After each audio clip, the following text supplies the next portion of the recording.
Tower 5 tower வருது, இது ஏன் அவங்க மெசேஜை காணும்? ஒரு அழுது மெசேஜ் கூட பண்ண முடியாத அளவுக்கு டயர்டாகி படுத்துட்டாலோ அப்படின்னு நினச்சிட்டு மதியானம் சரி என்ன இருந்தாலும் போய் நீ சமாதானப்படுத்துறது, விட்டுட்டு வேலையை பார்க்க மாட்டேன்னு கேட்க வேணாம், சமாதானப்படுத்துறதுன்னு சொல்லிட்டு நான் வீட்டுக்கு வந்தா ரொம்ப ஃப்ரெஷ்ஷாக காலையில் எப்படி இருந்தாங்களோ அப்படி சமைச்சு வச்சுட்டு ஏன் இன்னைக்கு லேட்டு சாப்பிடலாம் கேட்குறாங்க. என் டவுட், இன்னைக்கு காலையில் தான் எனக்கு தகராறு இருந்துச்சான், இன்னைக்கு காலை தான் அவன் திட்டினானா, கிள்ளி பார்த்துக்கிறேன் ஒரு கனவா, இல்லை இன்னைக்கு காலை தான் நடந்துச்சு. ஆனா இப்படி எப்படி மாற்றாச்சு, ஏன் உனக்கு என்ன ஆச்சுன்னு கேட்டு ஏன் நாமளா கிளற மாட்டேன், ஸ்மூத்தா போயிட்டு இருக்கு. ஏதோ இவங்க அழுவுல சரி போற போக்குல இருக்கலாம் எனக்கு ஒரு பெரிய சேஞ்ச் தெரிஞ்சு. இவங்க அழுவுல வருத்தப்பட்டு உட்காந்துருக்கல, ஒண்ணுமே ஆகல, இன்னும் நடந்துச்சுன்னு எல்லாரும் கண்டுபிடிக்கவும் இல்லை. பட் சம்திங் டிஃப்ரெண்ட், அது ஒரு பெரிய மாற்றமா எனக்கு தெரிஞ்சு. இப்படி அன்னைக்கு எனக்கு சரி நான் என்ன நினைச்சேன், இவங்க என்னமோ தெரியாம பேசுறாங்க அப்படின்னு நான் அதை பெருசா இவங்க சத்தம் போட்டு போனாங்கன்ற விஷயத்த நான் பெருசா எடுக்கவே இல்லை. அன்னைக்கு அப்படி முடிஞ்சது. அதுக்கப்புறம் மறுபடியும் ஒரு தடவை என்னாச்சுன்னா வீட்டுல வந்து தண்ணி டேங்க் வந்து அண்டர் கிரவுண்ட்ல இருக்கு. அந்த தண்ணி டேங்க் வந்து வீட்டோட கடைசி கார்னர்ல இருக்கு. அது நிரம்புச்சுன்னா அது வீடு ஃபுல்லா வந்து வெளியில தான் வரும். அப்படி வெளியில வந்ததுன்னா வீட்டுல இருக்கிற பொருள் எல்லாமே நனைஞ்சு போகும். அதுக்கு பெரிய வேலை செய்யணும். ஏன்னா நம்ம வகமிஷன் ஆபீஸ் நம்ம வீடுங்கிறதுனால புக்ஸ் எல்லாம் இருக்கும்.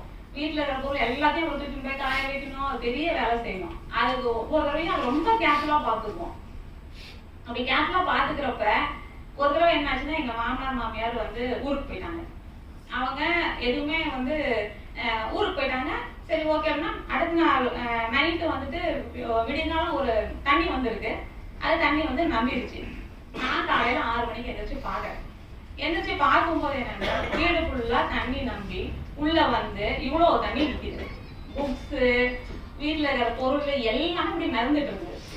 சரி ஓகே, இத வந்து நான் எந்திரிச்சு பார்த்தோன்னே ஓகே இதை போய் நம்ம வந்து கிளீன் பண்ணணும் அப்படின்னு சொல்லிட்டு எந்திரிச்சு போய் நான் கிளீன் பண்றேன். வேக்கம் கிளீனர் எடுத்து எல்லாம் நான் கிளீன் பண்றேன். புக்ஸ் எல்லாம் எடுத்து வச்சுட்டு எல்லாத்தையும் நான் கிளீன் பண்றேன். அந்த சத்தத்தை கேட்டுதான் இவங்க எந்திரிச்சு வராங்க. எந்திரிச்சு வந்துட்டு ஏமா இது என்ன ஆச்சு அப்படின்றாங்க. இல்லைங்க தண்ணி நம்பி வச்சு நான் அதை கிளீன் பண்ணிட்டு இருக்கேன், நான் ஏதாவது பண்ணணுமா அப்படின்னாங்க.